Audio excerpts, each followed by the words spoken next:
उद्देश्य क्या है?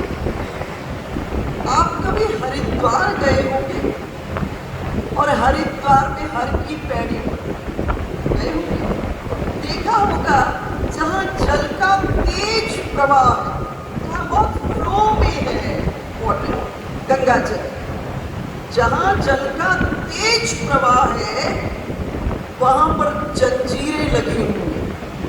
क्यों? कोई डूबने लगे तो उस जंजीर को पकड़कर किनारे आ जाए। यही भगवान की लीला का उद्देश्य है।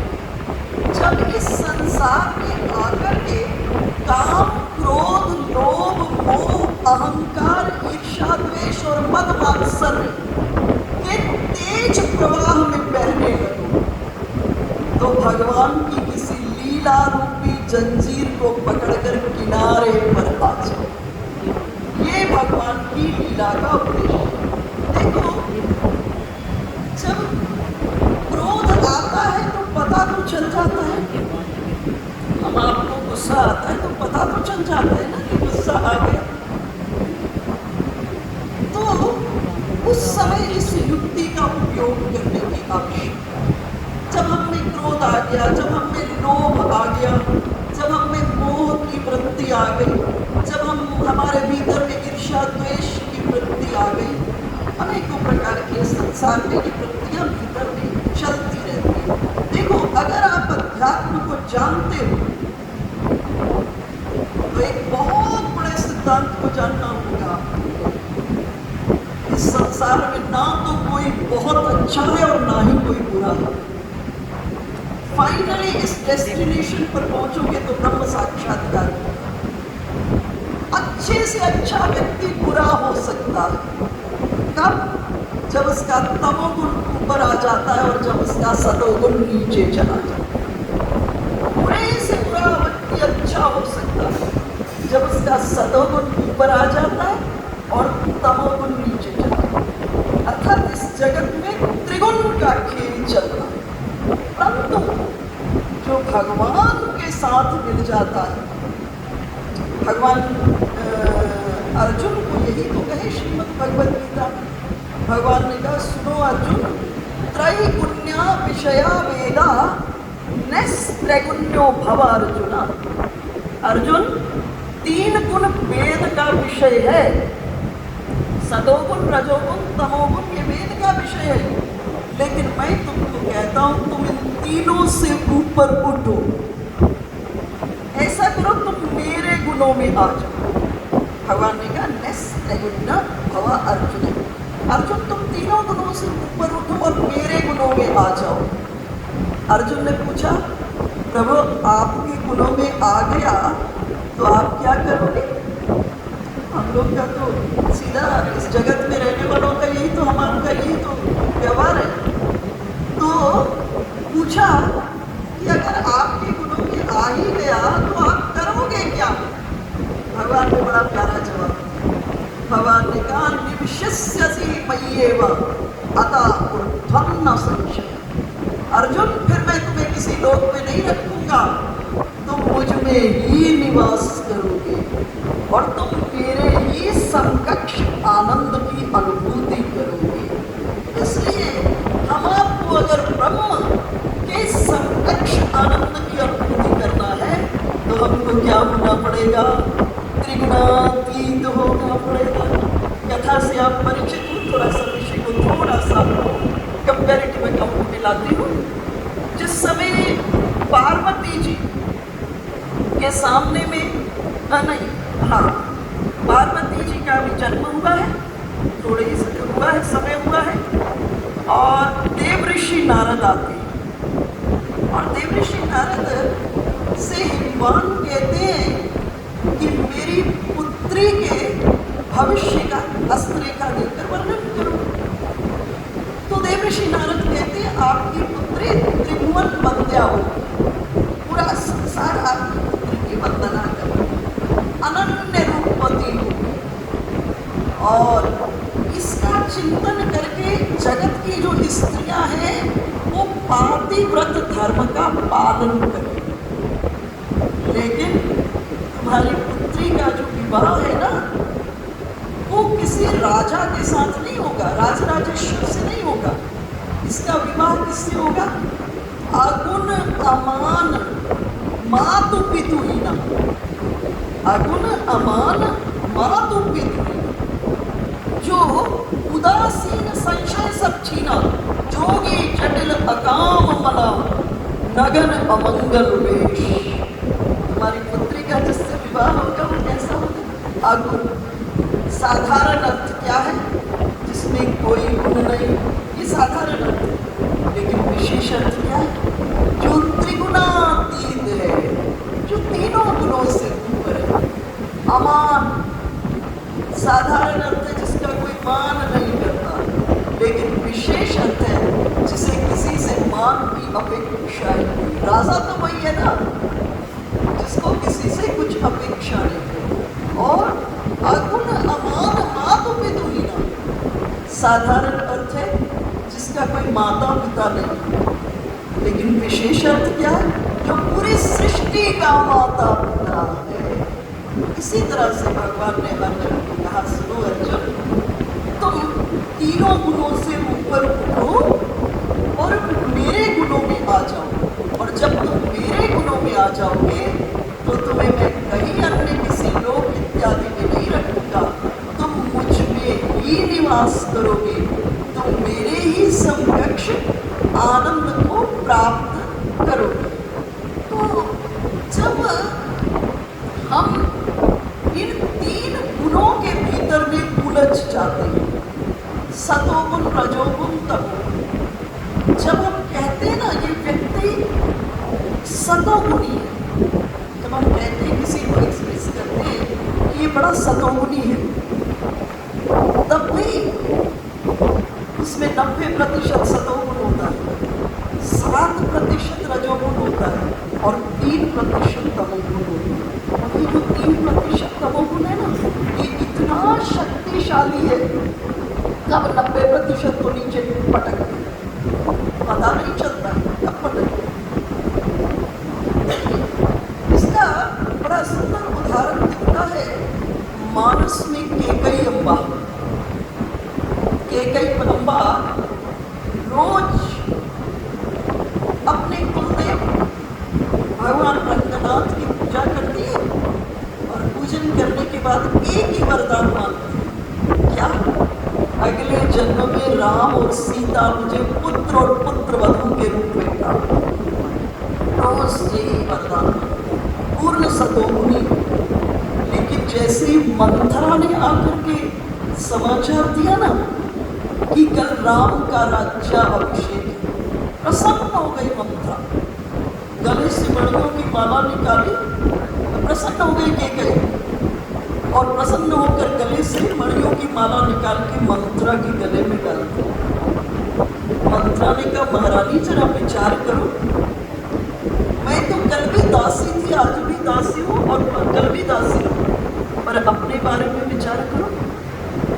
अगर राम राजा हो जाएंगे तो राजमाता कौशल्या हो जाएगी, और अगर राजमाता कौशल्या हो जाएगी तो तुम्हारी स्थिति दासी की हो जाएगी। और परम सतोगुणी केकई सतोगुण से नीचे गिरी, और वही केकई अम्बा जो श्री राम को रोज अपने कुलदेव रंगनाथ भगवान का पूजन करके एक ही वरदान मांगती थी कि अगले जन्म में राम और सीता मुझे पुत्र और पुत्र वधू के रूप में प्राप्त हो, वही केकई अम्बा श्री राम को 14 वर्ष का वनवास। अर्थात भगवान क्या करें, आप तीनों गुणों से ऊपर उठो। देखो, जब हमारे भीतर में त्रिगुण का खेल चलता है तो क्या होता है, जो तमोगुण या सतोगुण दोनों में से कभी कभी हम बहुत सात्विक हो जाते हैं और कभी कभी तमोगुण पर आकर के सतोगुण और रजोगुण को पटक देता है। तो हम एक उपयोग की बात इस समय चर्चा कर रहे हैं कि जिस समय इस जगत में किसी कार्य से, किसी भी स्थिति परिस्थिति से हमारे मन में कोई भी विकार आता है, सुबह सबको किसी कारण से क्रोध आता है, सुबह किसी कारण से, किसी बात से,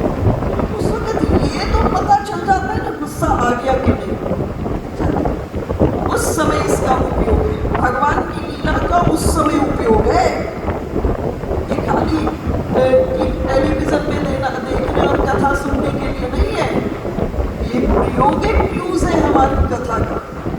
जब क्रोध आ जाए उस समय ठाकुर जी से बात करना, कहना प्रभु तुम्हारे सामने खड़े हैं, फिर भी इतने बेकार, फिर भी इतना लोभ, फिर भी इतना क्रोध, फिर भी इतना मोह, फिर भी इतना अहंकार। ठाकुर तुम्हारे सामने खड़े हैं, कुछ तो करो ना, कुछ तो करो ना। और भगवान की किसी लीला का चिंतन करना। सपोज आप भगवान के सुंदर कालीनाग के फनों पर नृत्य की लीला का चिंतन करें।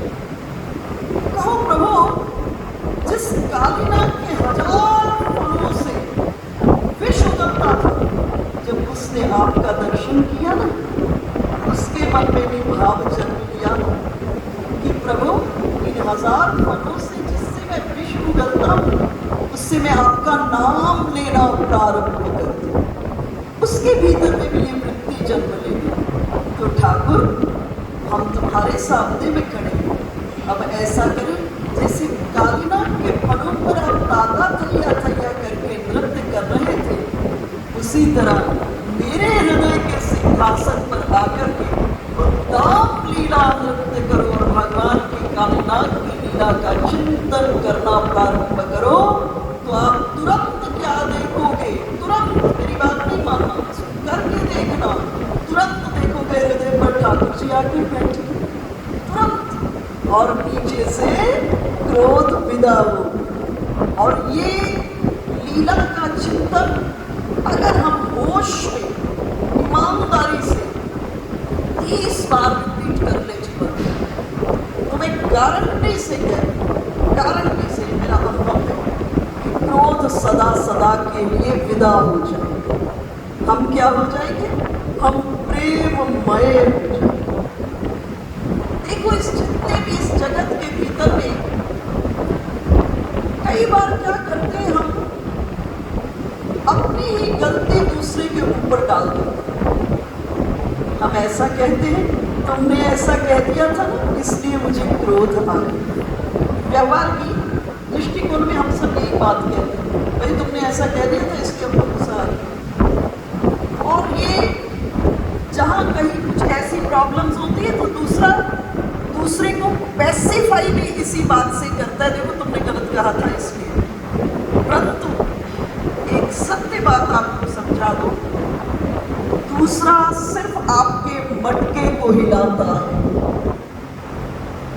दूसरा सिर्फ आपके मटके को हिलाता है, निकलता वही है जो हमने अपने मटके में भरा हुआ है।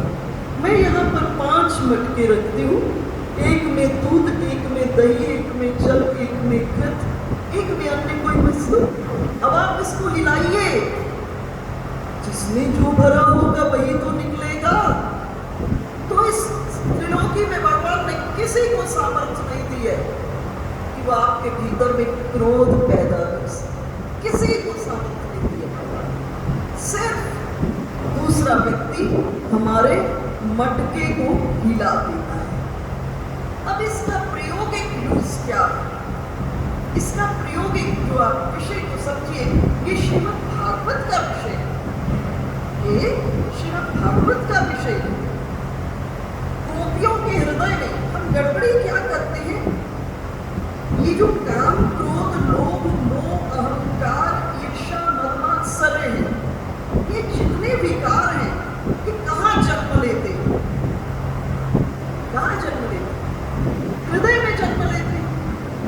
सबके हृदय में जन्म लेते हैं ना, पर गड़बड़ी क्या कर सकते थे, बस इसी जगह समझने का विषय। बस ये अगर चाबी हाथ में आ गई तो बहुत बड़ा खजाना हाथ में। ये जितने विकार हैं कहाँ जन्म लेते हैं, हृदय में। लेकिन जन्म तो हृदय में लेते हैं, लेकिन संबंध बाहर कर देते हैं। जन्म हृदय में लेते हैं, संबंध बाहर कर देते हैं, इसलिए ये कष्ट का कारण बन जाते हैं। लेकिन जरा सी सावधानी रखिएगा, जिस हृदय में जन्म लिए उसी के अधिष्ठात्री देव श्रीमद् नारायण से संबंध कर देना।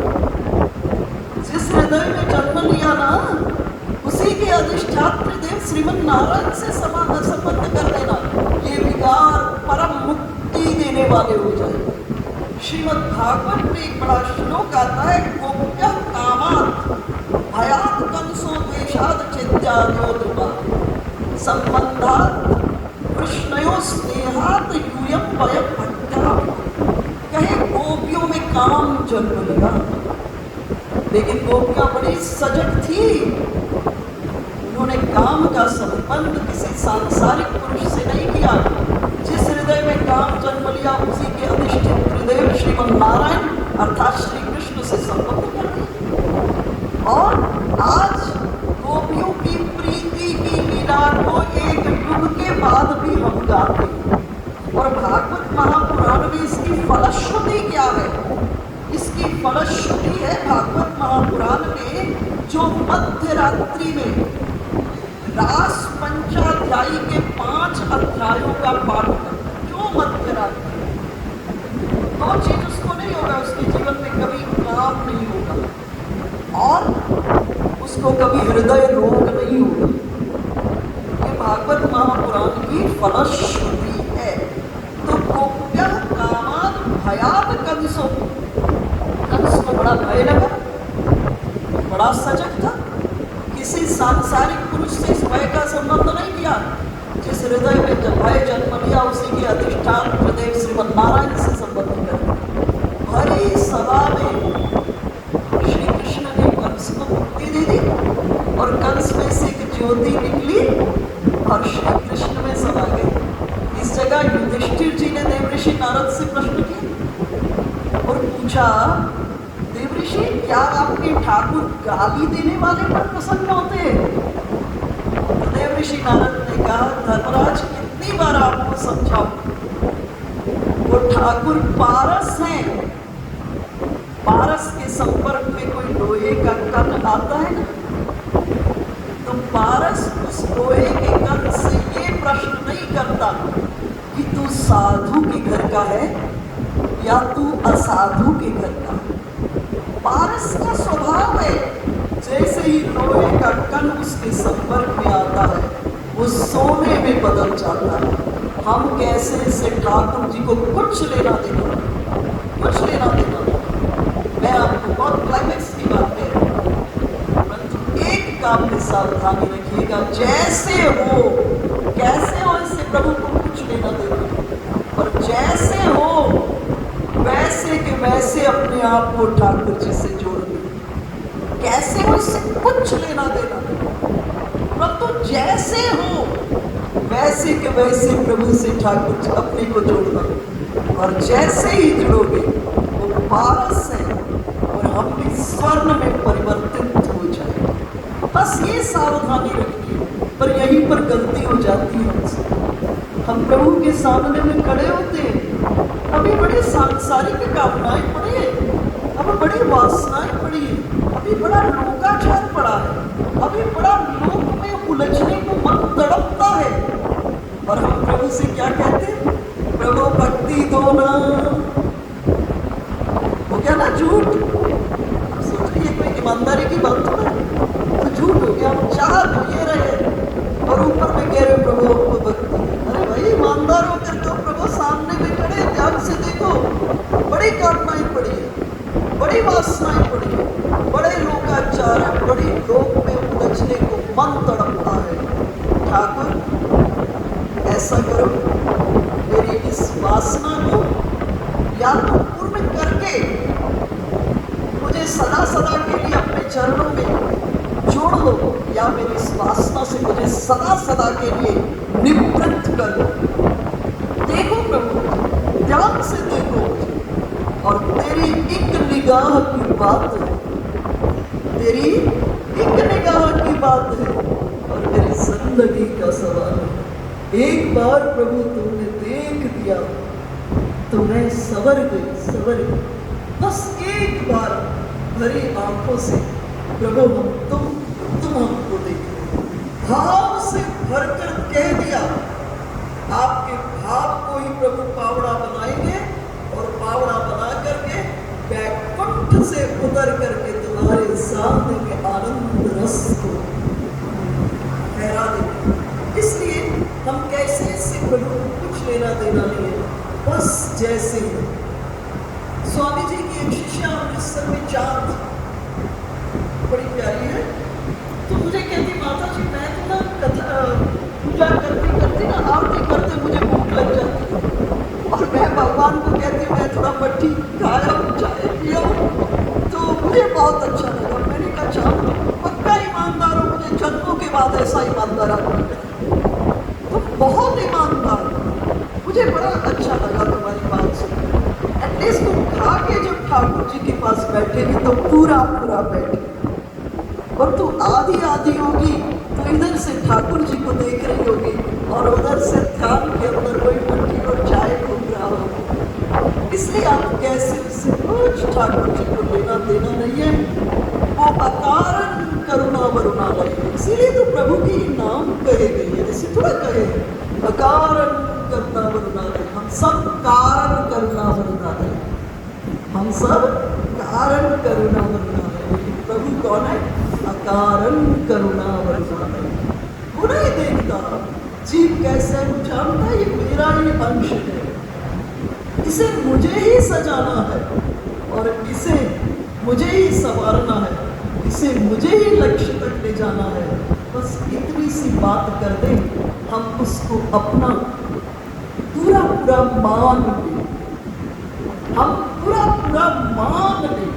मैं अक्सर इस बात को कहती हूँ कि आप पूजा करें ना करें, इससे प्रभु को कुछ लेना देना नहीं। भगवान को आपसे पूजा की बिल्कुल अपेक्षा नहीं, बिल्कुल अपेक्षा नहीं है भगवान को, क्योंकि हमारी पूजा घड़ी तो घड़ी की है। भगवान को आपसे बिल्कुल पूजा की अपेक्षा नहीं है, लेकिन भगवान पर भरोसा नहीं करोगे तो बात नहीं।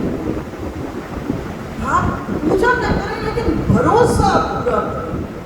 जितना गहरा भरोसा उतनी जल्दी जीवन के भीतर में घटना, और जितना कमजोर भरोसा, हम क्या करते हैं? पूजा तो ठाकुर जी की करते और भरोसा संसार का करते, यही गड़बड़ी हो जाती है। पूजा ठाकुर जी की करते हैं, भरोसा संसार का करते, वो हमें सुख देगा, वो हमको सुख देगा। अरे नहीं, मत करो पूजा, प्रभु को नहीं चाहिए।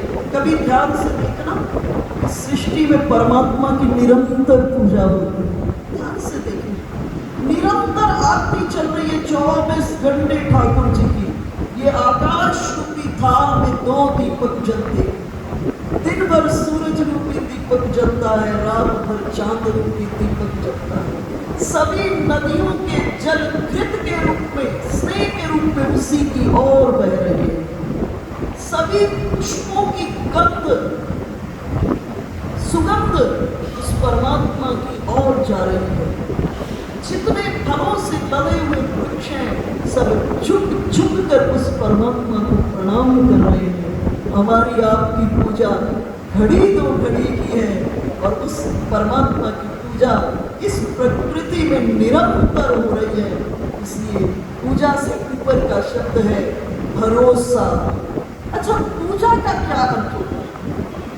पूजा एक शब्द, आप रोज कहते हैं पूजा कर रहे हैं, पूजा का अर्थ क्या होता है?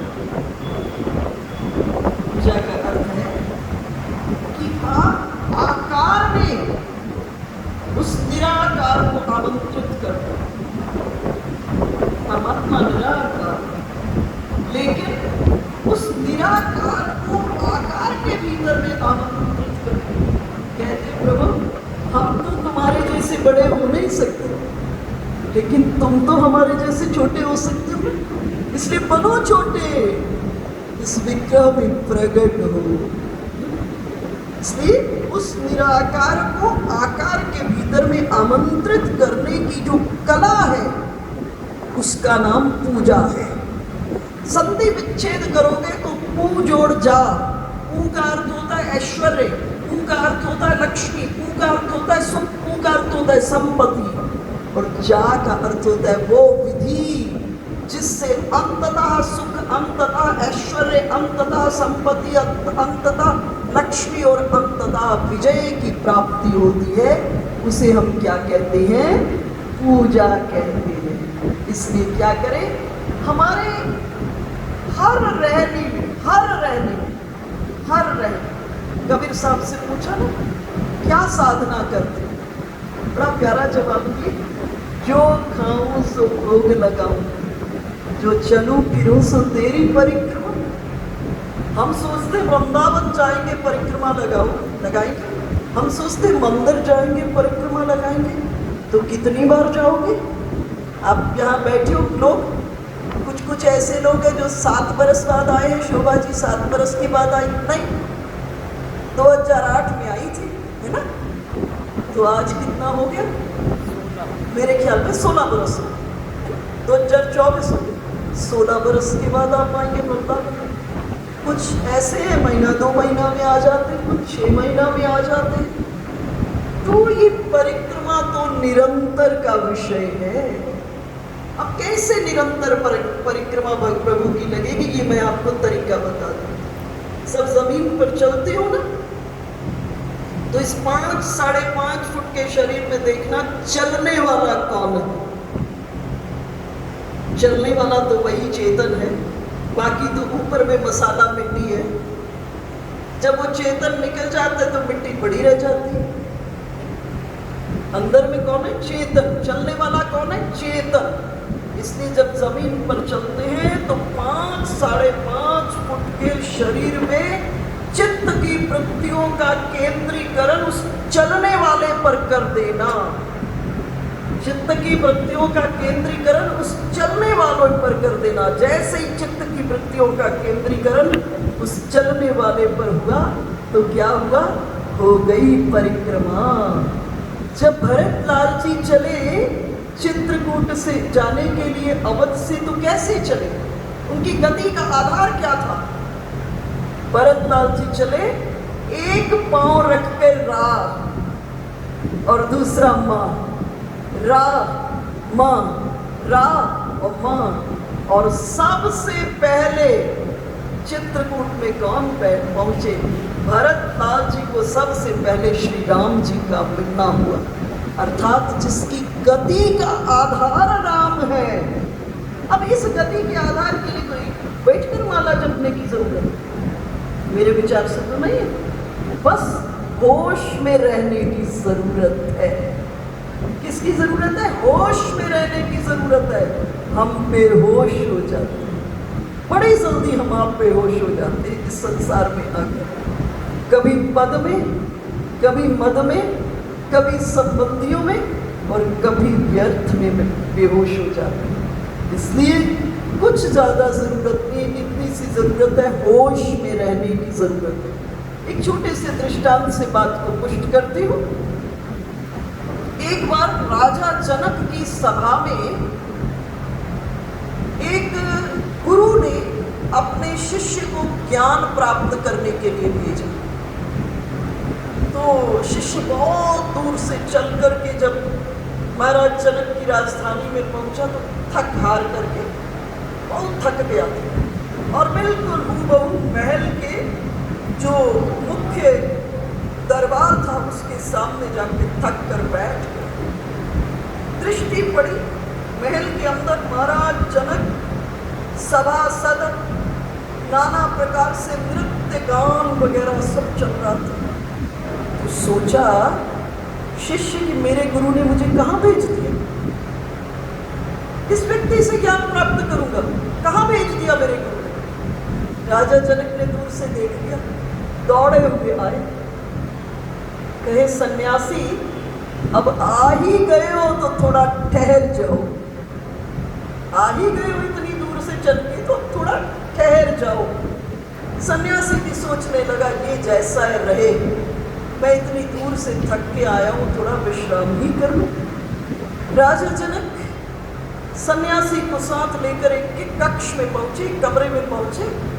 उस कमरे के अंदर इतनी ही जगह है जितने में एक तख्त डाल सकते, 1 इंच भी जगह फालतू नहीं। बस एक तख्त पड़ा हुआ है, ना भीतर ना साइड, कहीं नहीं, 1 इंच की भी जगह खाली नहीं। और दूध के समान सफेद मुलायम बिस्तर बिछा। सन्यासी जाके बैठा, सोचा थक के आया हूँ, मौज से सोऊंगा आज, मौज से सो। राजा जनक 56 भोग से सजे हुए थाल को ले आए। सन्यासी को रूखे सूखे टुकड़े मिलते थे, आज 56 भोग के थाल को देखा, बोला जम के खाऊंगा और जम के सोऊंगा। खाया सन्यासी और लेटा।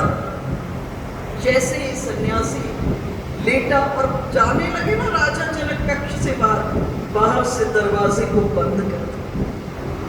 बाहर से दरवाजे को बंद कर दिया, बाहर जाने की कोई गुंजाइश नहीं है और ना नीचे जाने की तकत की गुंजाइश है, कहीं नहीं, 1 इंच भी जगह बाकी है। और सन्यासी जैसे ही लेटा, सारी की सारी नींद कपूर की डली की तरह से उड़ गई। दृष्टि ऊपर गई, क्या देखा? 1-1 इंच पर रेशम के पतले धागों से नंगी तलवारें लटकी हुई थी। सन्यासी को लगा अभी गिरी मैं मरा, अभी गिरी मैं मरा, अभी गिरी मैं मरा। ये करते करते सुबह हो गई। सुबह हो गई। राजा जनक आए, दरवाजा खोले, पूछे सन्यासी बताओ रात कैसी गुजरी, कैसी नींद आई, कैसी रात गुजरी?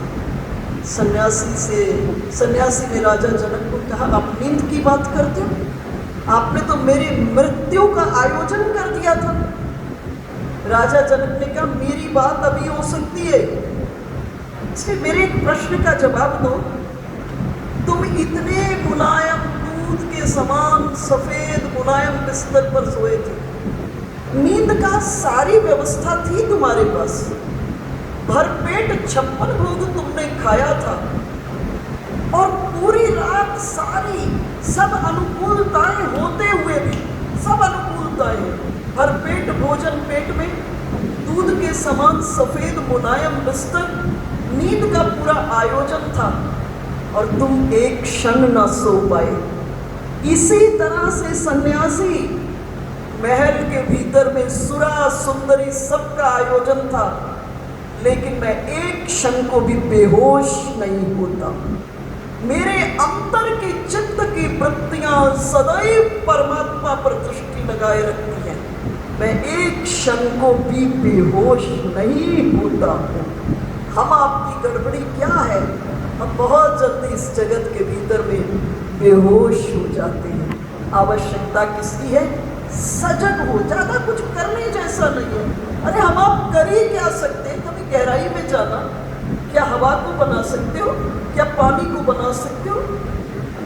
क्या अग्नि को बना सकते हो? क्या आकाश और पृथ्वी को बना सकते हो? तो जो कुछ है तो उसने कर दिया है भाई। आज 2 बरस बरसात ना हो, सबकी प्रोसेसिंग सिस्टम्स बंद हो जाएंगे सृष्टि के भीतर में, तो कर तो हो रहा है, हम देखने वाले ईमानदारी से बन जाए।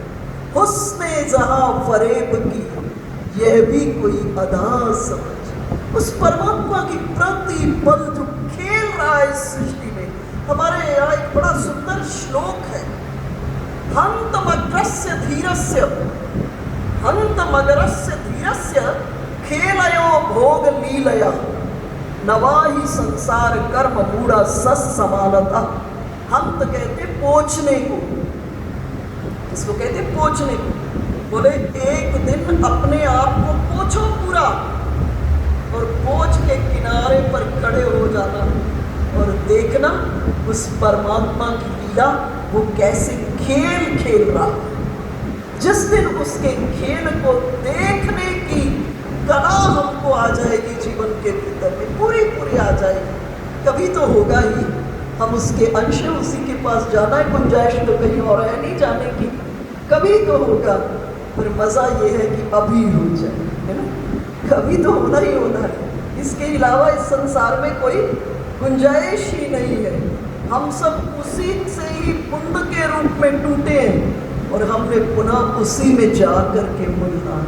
हमारा अंततः जो स्वरूप है वो परब्रह्म स्वरूप ही है हमारा, जिसे शंकराचार्य जी ने क्या कह दिया था, अहम ब्रह्मास्मि। एक दिन वशिष्ठ जी ने हनुमान जी को आवाज लगाई, श्री राम ने हनुमान जी को आवाज लगाई, हनुमान जी दौड़े हुए। राम जी पूछे ये जो मैंने हनुमान पुकारा, ये मैंने कौन है ये हनुमान? राम जी ने हनुमान जी से पूछा, ये जो मैंने हनुमान पुकारा, ये हनुमान कौन है? हनुमान जी तो भक्त थे, उनका जवाब भी अद्भुत था। हनुमान जी ने कहा, प्रभु अगर इस देह को आपने हनुमान कहा है, अगर आपने इस पंच भौतिक देह को हनुमान कहा है, तो देह बुद्ध्यातु दासो हम, तो मैं आपका दास हूं। अगर आपने इस देह के भीतर में जो जीव है, उस जीव को हनुमान कहा है, तो जीव बुद्ध्या त्वदंश कहा, मैं आपका अंश हूं। लेकिन वस्तु तस्तु तदेवाहम इति में निश्चिता मति, वास्तव में परम सत्य है, जो आप है वो मैं हूं। अर्थात हनुमान जी अहंकार में नहीं कह रहे, हनुमान जी क्या कह रहे हैं, मैं हूं ही नहीं, केवल प्रभु आप ही आप हो इस सृष्टि के भीतर, केवल आप ही आप। तो भगवान की विषय मैंने जहां से उठाया था, लीला का उद्देश्य क्या है? लीला का उद्देश्य है, हम आप इस जगत में जब आते हैं, तो इस जगत दृश्यमय प्रपंच में जब आते हैं, तो इन दृश्यमय प्रपंचों से हमारे अंतर में जो अनेकों प्रकार की विकारों की सृष्टि हो जाती है, उन विकारों से हमको अंततः मुक्त करने के लिए भगवान ने इस जगत में अपनी लीला रूपी जंजीर को फैलाया। जब कभी इस विकार के भीतर में उलझे, तो लीला रूपी जंजीर को पकड़कर किनारे आ जाए। बोलिए कृष्णचंद्र भगवान की जय। गुरु महिमा पर एक दो भजन कहो, ताकि मुझको अपना लेना, गुरुदेव कृपा करके मुझको अपना लेना। मैं शरण पड़ा तेरी, मैं शरण पड़ा तेरी, मैं शरण पड़ा तेरी, मैं शरण पड़ा तेरी। चरणों